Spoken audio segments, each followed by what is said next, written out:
अध्याय 2 है और अध्याय 2 है विविधता एवं भेदभाव। तो इस अध्याय में हम लोग क्या पढ़ेंगे? विविधता एवं भेदभाव। पिछले पाठ में आपने विविधता के बारे में पढ़ा। कई बार जो लोग दूसरे से अलग होते हैं उन्हें चिढ़ाया जाता है। बहुत बार क्या होता है, जो लोग दूसरे से अलग होता है उसे चिढ़ाया जाता है, उनका मजाक उड़ाया जाता है या फिर उन्हें कई गतिविधियों या समूह में शामिल नहीं किया जाता है। अगर हमारे दोस्त या दूसरे लोग हमारे साथ ऐसा व्यवहार करें तो हम दुख होता है, तो दुख होता है, वाकई में दुख होता है, गुस्सा आता है और हमें असहाय महसूस कराता है। क्या आपने कभी सोचा है कि ऐसे क्यों होता है? इस पाठ में हम यह समझने की कोशिश करेंगे कि ऐसा अनुभव हमारे समाज से और हमारे आसपास मौजूद असमानता से कैसे जोड़ेंगे, है ना। तो इस अध्याय में विविधता एवं भेदभाव के बारे में बात करेंगे। तो इसमें देखिए, तो इसमें क्या है, ये तो सब ठीक है, लेकिन इसमें ये विकलांग है और इसको भी सहयोग करके ले रहा है, मतलब दिखा रहा है। तो हम लोग अब यहाँ से पढ़ना स्टार्ट करते हैं। तो यहाँ हम क्या हैं और हम कैसे हैं, यह कोई कोई चीज पर निर्भर करता है। हम क्या हैं और हम कैसे हैं यह कई चीजों पर निर्भर करता है। हम कैसे रहते हैं, कौन सी भाषा बोलते हैं, क्या खाते हैं, क्या पहनते हैं, कौन सा खेल खेलते हैं और कौन सा उत्सव मनाते हैं, इन सबों पर हमारा रहने के जगह को भूगोल और उस इतिहास का असर पड़ता है। तो जिस जगह हम रहते हैं उसका असर के, जैसे मान लेते हैं हम क्या खाते हैं और कैसे रहते हैं, कौन सी भाषा बोलते हैं, क्या पहनते हैं, कौन खेलते हैं, कौन कौन से उत्सव मनाते हैं, इन सब पर हमारा रहने की जगह भूगोल यानी वातावरण और इतिहास का असर पड़ता है। क्या पड़ता है? इतिहास का असर पड़ता है। अगर संक्षेप में ही निम्नलिखित बिंदुओं पर ध्यान दे तो यह अंदाजा लगाया जाए कि भारत कितनी विविधता वाला देश है। यानी ये संक्षेप में भी है कि कहने ये अनुमान लगाया जाता है तो पता चलता है भारत कितने ही विविधता वाला देश है ना। देश है। भारत में 8, देखिए संसार में 8 प्रमुख धर्म है। संसार में कितने? 8 प्रमुख धर्म है। बाकी बात, संसार में 8 प्रमुख धर्म है। भारत मतलब जो ये है ना, भारत में यानी पूरे विश्व में जो धर्म की बात कर रहा है कितना है? 8 ही मुख्य रूप से धर्म है। भारत में इन 8 धर्म के अनुयायी यानी मानने वाले रहते हैं। तो ये भारत देखिए, भारत में 8 धर्म के अनुयायी में यही मानने वाले रहते हैं। यहाँ 1600 से ज्यादा भाषा बोली जाती है, जहाँ लोगों की मातृभाषा है, यहाँ जो विश्व में सबसे ज्यादा, पूरे सारा देश तो अलग अलग है लेकिन यहाँ का 8 धर्म है और 1600 से ज्यादा यहाँ भाषा बोली जाती है। ठीक है, यहाँ की जो मातृभाषा है, यहाँ 100 से भी अधिक ज्यादा तरह के नृत्य किया जाता है, यहाँ अलग अलग तरह के डांस किया जाता है ना। यहाँ विविधता हमेशा खुश होने के कारण नहीं बनती है, विविधता हमेशा खुश कारण के बनती नहीं है। हमें उन लोगों के साथ सुरक्षित एवं अस्वस्थ महसूस करते हैं जो हमारी तरह दिखते हैं या बात करते हैं, कपड़े पहनते हैं और हमारी तरह सोचते हैं। कभी कभी जब हम ऐसे लोगों के से मिलते हैं जो हमसे बहुत विभिन्न होते हैं तो हमें वह बहुत अजीब और अपरिचित लग सकता है। कई बार हम समझ ही नहीं पाते हैं या जान ही नहीं पाते हैं कि वह हमसे अलग क्यों है। लोग अपने से अलग दिखने वाले के बारे में खास तरह की राय बना लेते हैं। लोग अपनी तरह के दिखने वाले को क्या बनाते हैं? खास राय बना लेते हैं। पूर्वाग्रह उन कथनों को देखिए जो आपको ग्रामीण एवं शहरी लोग के बारे में सही लगे। तो उन कथनों को देखिए जो आपको ग्रामीण एवं शहरी लोगों के बारे में सही लगे। जिन कथनों से आप सहमत हैं उन पर निशान लगाइए। क्या आपके दिमाग में ग्रामीण या शहरी लोगों के लेकर किसी भी प्रकार का पूर्वाग्रह है? क्या दूसरे लोगों के दिमाग में भी यह पूर्वाग्रह है? लोगों के दिमाग में यह पूर्वाग्रह क्यों होता है? जिन्हें पूर्वाग्रह का अपने अपने आसपास महसूस किया हो या उनकी सूची बनाई, या पूर्वाग्रह के व्यवहार को कैसे प्रभावित करता है? तो पूर्वाग्रामीण क्या है? तो देखिए आधे से ज्यादा भारतीय ग्रामीण में रहते। सही बात है, यहाँ मेरा पूर्वाग्रह, ग्रामीण लोग अपने स्वास्थ्य लेकर सतर्क नहीं होते हैं, बहुत अंधविश्वासी होते हैं। ये भी सही है, नहीं होते हैं। गाँव के लोग बहुत पिछड़े होते हैं और यह कृषि के आधुनिक पद्धति का इस्तेमाल पसंद नहीं करते हैं, लेकिन ये भी सही है। उसके बाद फसल के बुआई एवं कटाई के समय परिवार के लोग खेत में 12 से 14 घंटा काम करते हैं। ये नहीं, ये गलत है। ग्रामीण लोग काम की तलाश में शहर की ओर स्थानांतरण का बोध करते हैं। ये मेरा पूर्वाग्रह है। शहरी लोग के बारे में मेरे अवधारणा क्या है? शहरी जीवन बड़ा आसान होता है, यहाँ के लोग बिगड़े और सन्यासी होते हैं। ये गलत है। नहीं, शहर सभ्य होते हैं, बहुत पढ़े लिखे होते हैं। शहर के लोग अपने परिवार के सदस्य के साथ बहुत कम समय बिताता है। ये मेरे सही है। अपने सदस्य बहुत कम समय बिताता है। शहर के लोग केवल पैसा की चिंता कर, लोगों की नहीं। ये भी सही है कि शहर में रहने वाले महंगा पड़ता है, लोगों की कमाई के एक हिस्सा बड़ा हिस्सा नहीं, ऐसा नहीं, बहुत कुछ कम लोगों को जाना पड़ता है। ये भी सही है, ऐसा पड़ता है। इनमें से कुछ कथन ग्रामीण लोगों को अज्ञानी एवं अंधविश्वास की तरह देखता है, जबकि शहर में रहने लोग को आलसी, चालाक एवं सिर्फ पैसे के सरोकार रखने वाले की तरह देखते हैं। जब हम किसी के बारे में पहले से कोई राय बना लेते हैं और उसे हम अपने दिमाग में बिठा लेते हैं तो वह पूर्वाग्रह के रूप ले लेती है। ज्यादातर यह राय नकारात्मक होती है। क्या होती है? सकारात्मक नहीं, नकारात्मक। जैसे कि कथन में दिया गया कि लोगों के आलसी, चालाक एवं कंजूस मानना का पूर्वाग्रह है। जब हम यह सोचने लगते हैं कि किसी काम करने के कोई एक तरीका ही सबसे अच्छा एवं सही है, हम अक्सर दूसरों की इज्जत नहीं कर पाते हैं जो उसी काम को दूसरी तरह से करना पसंद करें। उदाहरण के लिए, अगर हम सोचें कि अंग्रेजी सबसे अच्छी भाषा है और दूसरी भाषा महत्वपूर्ण नहीं, तो हमें अन्य भाषा का बहुत नकारात्मक रूप से देखना पड़े। परिणाम स्वरूप हम उन लोगों की ज़्यादा इज्जत नहीं कर पाएंगे जो अंग्रेजी के अलावा अन्य भाषा बोलते हैं। हम कई चीज़ों के बारे में पूर्वाग्रही हो सकते हैं। लोगों के धार्मिक विश्वास, उनकी चमड़ी का रंग, क्षेत्रीय, जिस क्षेत्र में वो आते हैं, जिस तरह से वो बोलते हैं, जैसे कपड़े पहनते हैं इत्यादि, है ना। अक्सर दूसरे के बारे में बनाया गया हमारे पूर्वाग्रह इतना पक्का होता है कि हमें उनसे दोस्ती नहीं करना चाहते हैं। इसी वजह से कई बार हमारे व्यवहार ऐसा होता है कि हमें उन्हें दुख पहुंचा देता है। लड़के एवं लड़कियों के भेदभाव। समाज में लड़के और लड़कियों में कई तरह के भेदभाव किया जाता है। हम सभी इस भेदभाव से परिचित हैं। एक लड़का या लड़की होने का अर्थ क्या होता है? आप में से कई लोग कहेंगे हम लड़के या लड़की की तरह जन्म लेते हैं तो ऐसा ही होता है। इसमें सोचने वाली क्या बात है? आइए देखें क्या क्या सच्चाई है। तो ये सच्चाई को देखिएगा। नीचे दिए गए कथन को सूची से तिलिक को भरिए और अपना उत्तर के कारण और जैसे कि वह बहुत ही सुशील है। ये लड़की के लिए बात होता है।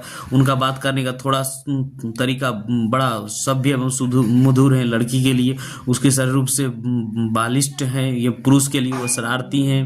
पुरुष के लिए नृत्य गान करना और चित्रकारी से निपुण है। वह रोते नहीं। लड़के के लिए उद्यमी है। लड़के के लिए वह खेल में निपुण है। लड़के के लिए खाना पकाने में निपुण है। लड़की के लिए भावुक है।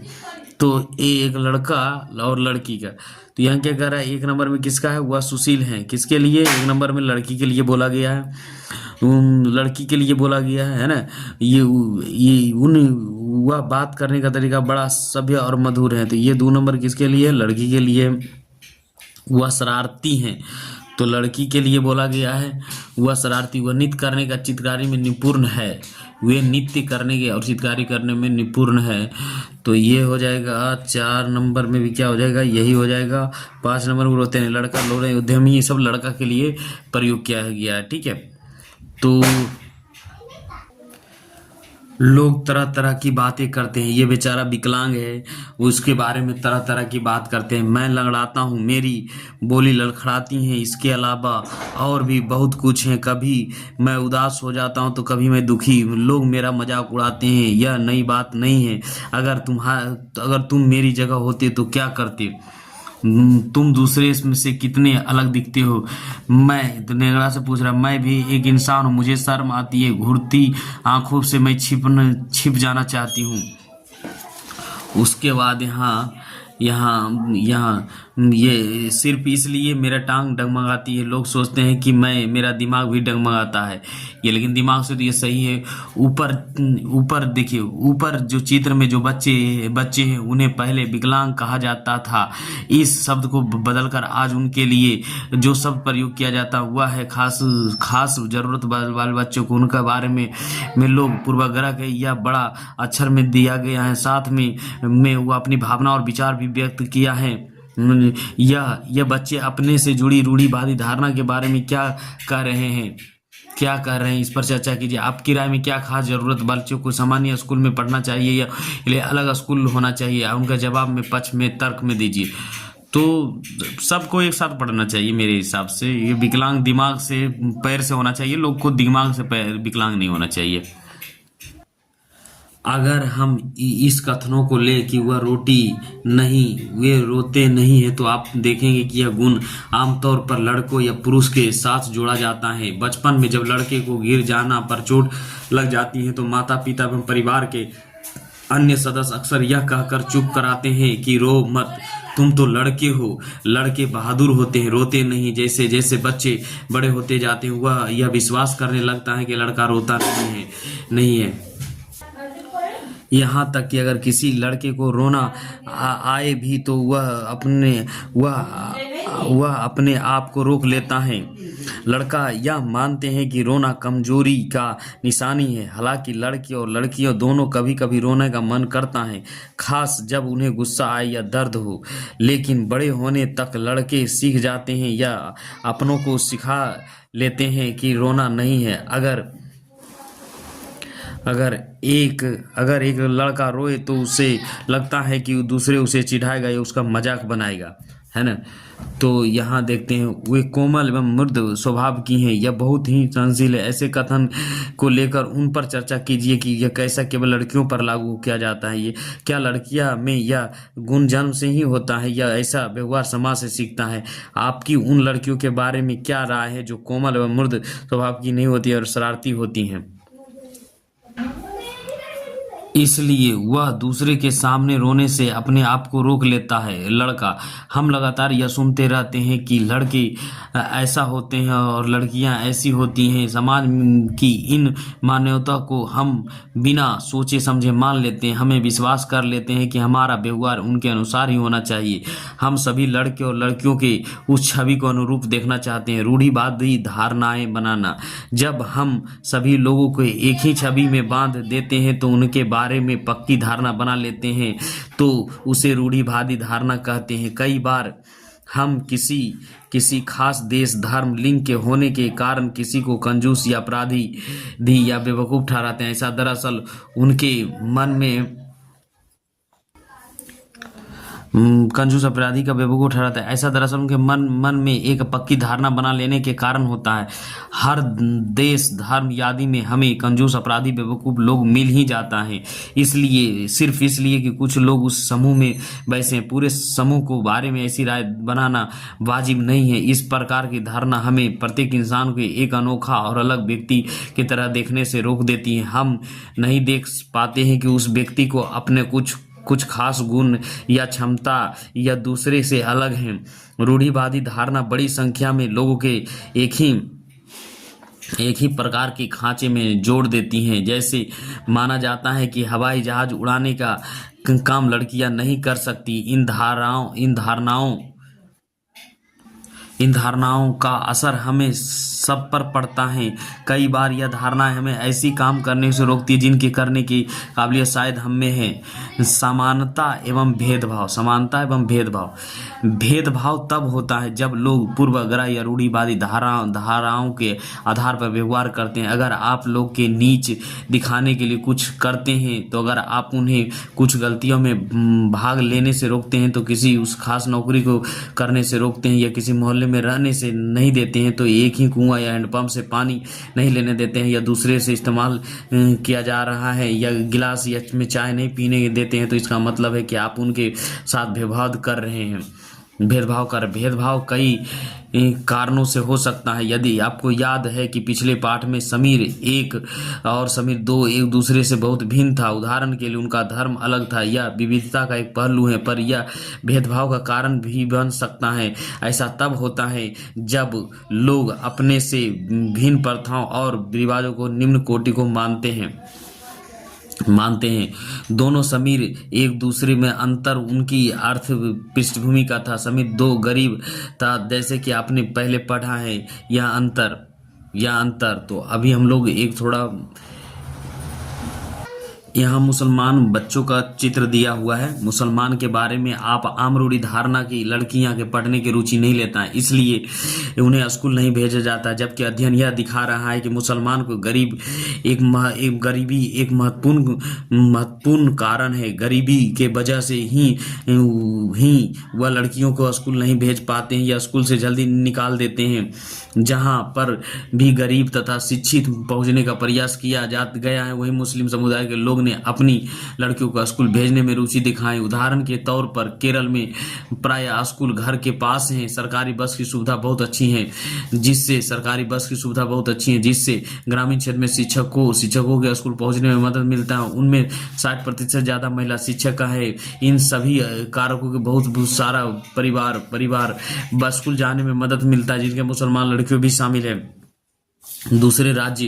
दूसरे राज्य जहां ऐसा प्रयास नहीं किया गया, वहां गरीबी परिवार के बच्चों को स्कूल जाने में मुश्किल आती है, चाहे वो मुसलमान हो या जनजाति हो या सूचित जनजाति हो। जाहिर है कि मुसलमान लड़कियों का स्कूल में गैर हाजिरी के कारण धर्म नहीं बल्कि गरीबी है।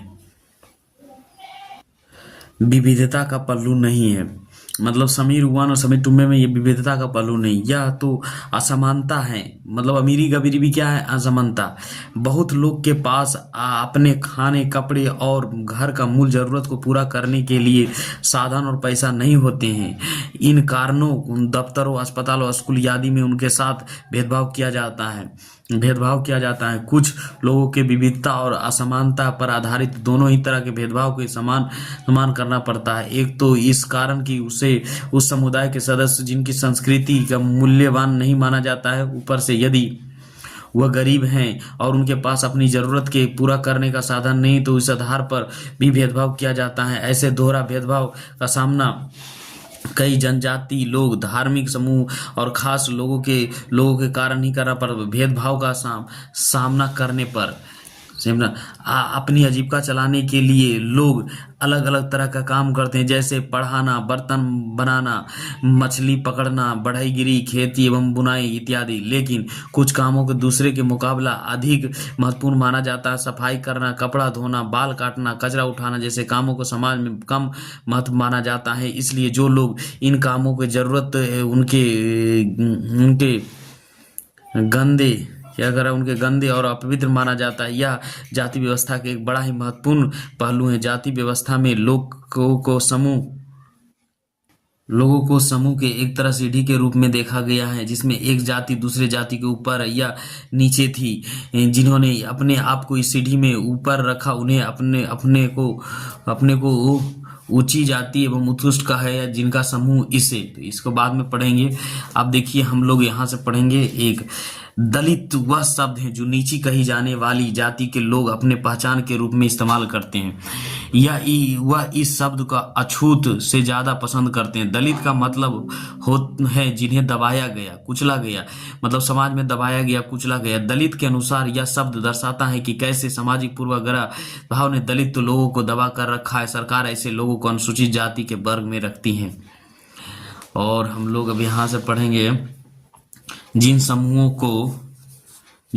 को सीढ़ियों के तल में रखा गया, उन्हें अछूत और अयोग्य कहा गया। जाति प्रथा का नियम एकदम निश्चित था। इन्हें अछूत को दिए गए काम के अलावा और कोई काम करने का इजाजत नहीं थी। उदाहरण के लिए कुछ समूह को सिर्फ कचरा उठाने और मरे हुए जानवर के गांव से हटाने की इजाजत थी। ऊंची जाति के लोग के घर में घुसने, गांव के कुआं से पानी लेने, यहाँ तक कि मंदिर में घुसने की इजाजत नहीं थी। उनके दूसरी जाति के बच्चे के साथ स्कूल में बैठा नहीं जाता था। इसी तरह ऊंची जाति के लोग जो अधिकार हासिल था, उससे उन्हें तरह के अछूत का वंचित रखा। रूढ़िवाद धारणा, भेदभाव क्या अंतर है आपको अगले पृष्ठ पर हम देखेंगे कि कैसे भारत के एक मशहूर हस्ती को भेदभाव का सामना करना पड़ा था। यह भाग हम यह समझने में मदद करेगा कैसे जाति के तहत बड़ी बड़ी संख्या में लोग भेदभाव का शिकार हुए। भारत के एक महान नेता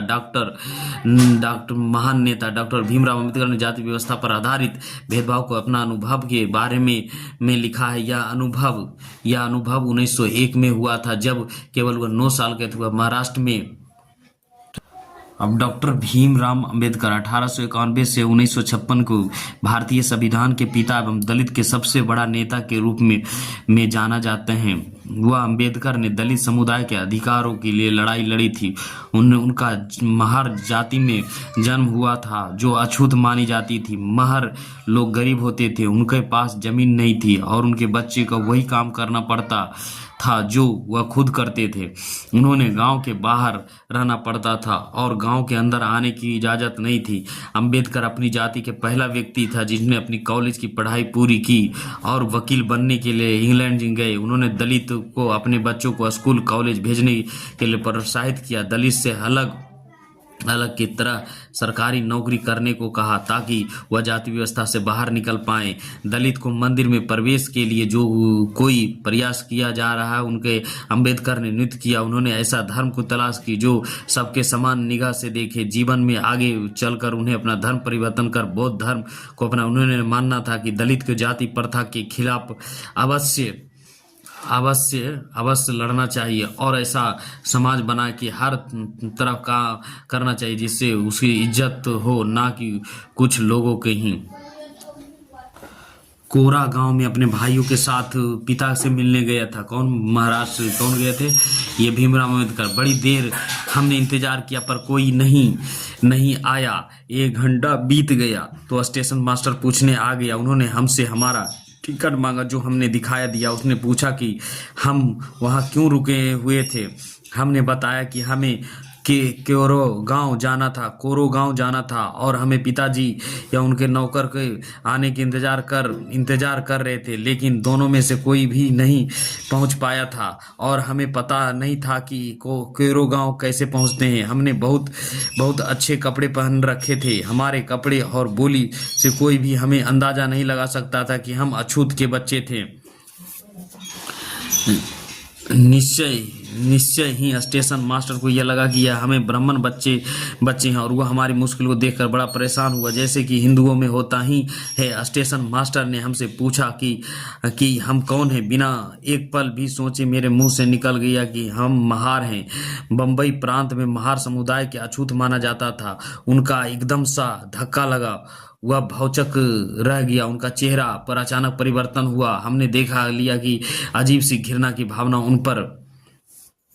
उन पर हावी हो गई। उन्होंने जैसे ही मेरा जवाब सुना वह अपने कमरे में वापस चला गया और हम वहीं खड़ी रहे। 15-20 मिनट बीत गए। सूरज बिल्कुल छिप सा गया था। पिताजी आए नहीं थे और ना ही उनका नौकर। अब स्टेशन मास्टर भी हमें छोड़कर चले गए थे। हम काफ़ी घबराए हुए थे। यात्रा की शुरू में जो खुशी हुई और भावना थी उसकी जगह अब अत्यंत उदासी ने ले लिया था।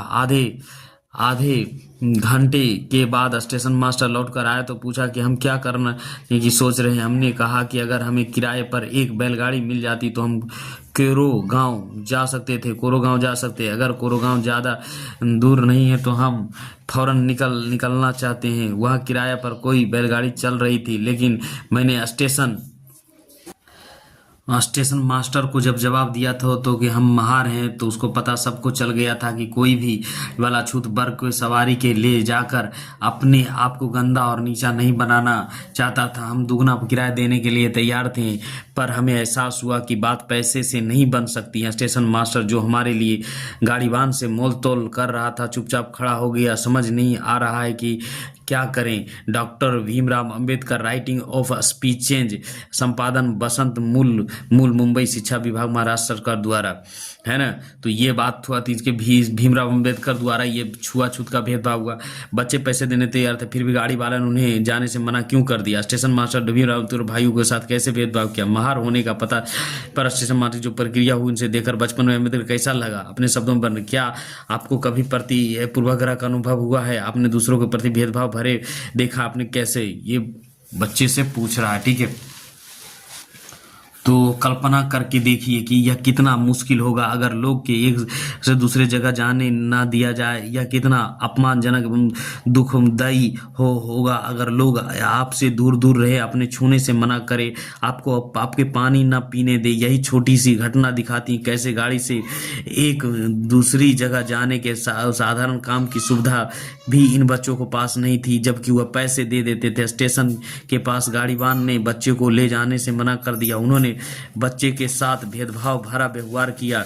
यह कहानी से यह बिल्कुल साफ है कि जाति पर आधारित भेदभाव न केवल दलित के कई गतिविधियों से वंचित रखा है, बल्कि उन्हें आदर और सम्मान भी नहीं मिलना देता जो दूसरों को मिलता है। समानता के लिए संघर्ष। ब्रिटिश शासन से आज़ादी पाने के लिए जो संघर्ष किया गया उसे समानता का व्यवहार के लिए किया गया संघर्ष भी शामिल है। दलित ने, औरत, जनजाति लोगों और किसान ने अपने जीवन में जिस गैर बराबरी अनुभव किया उसके खिलाफ उन्होंने लड़ाई लड़ी। जैसे कि पिछली भी बात हुई जब बहुत सारे दलित ने संगठित होकर मंदिर में प्रवेश के लिए संघर्ष किया। महिलाओं ने मांग की कि जैसे पुरुष के पास शिक्षा का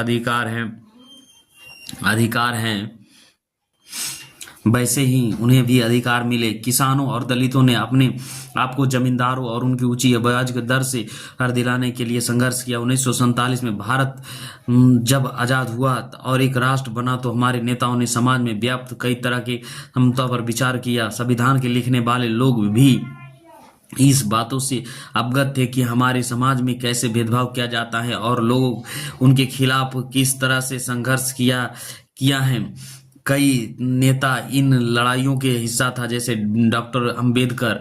इसलिए नेताओं ने संविधान में ऐसी दृष्टि और लक्ष्य रखा कि जिससे भारत में ऐसी सभी लोग के बराबर माना जाए। समानता के एक अहम मूल्य की तरह माना गया है जो हमें सभी एक भारतीयों को रूप में जोड़ती हैं। प्रत्येक व्यक्ति की समान अधिकार में समान अवसर प्राप्त हैं। अस्पृश्यता यानी छुआछूत का अपराध की तरह देखा जाता है। दलित के अलावा कई अन्य समुदाय जिनके साथ भेदभाव किया जाता है। क्या आप भेदभाव के कुछ अन्य उदाहरण बता सकते हैं कि इन उन तरीकों से चर्चा है जिनके द्वारा खास तौर से बोलने वाले लोगों के साथ भेदभाव किया जाता है। इसी कानूनी रूप से खत्म कर दिया गया है। लोग अपनी पसंद के काम कर चुनने के लिए बिल्कुल आज़ाद है। नौकरियां सभी लोगों के लिए खुली हैं। इन सब के अलावा संविधान ने सरकार पर यह विशेष जिम्मेदारी डाली है कि वह गरीब को मुख्यधारा से अलग थलग पड़े समुदाय के इसे समानता का अधिकार फायदा दिलाने के लिए विशेष कदम उठाएं। भारतीय के संविधान लिखने वाला समिति के कुछ सदस्य हैं।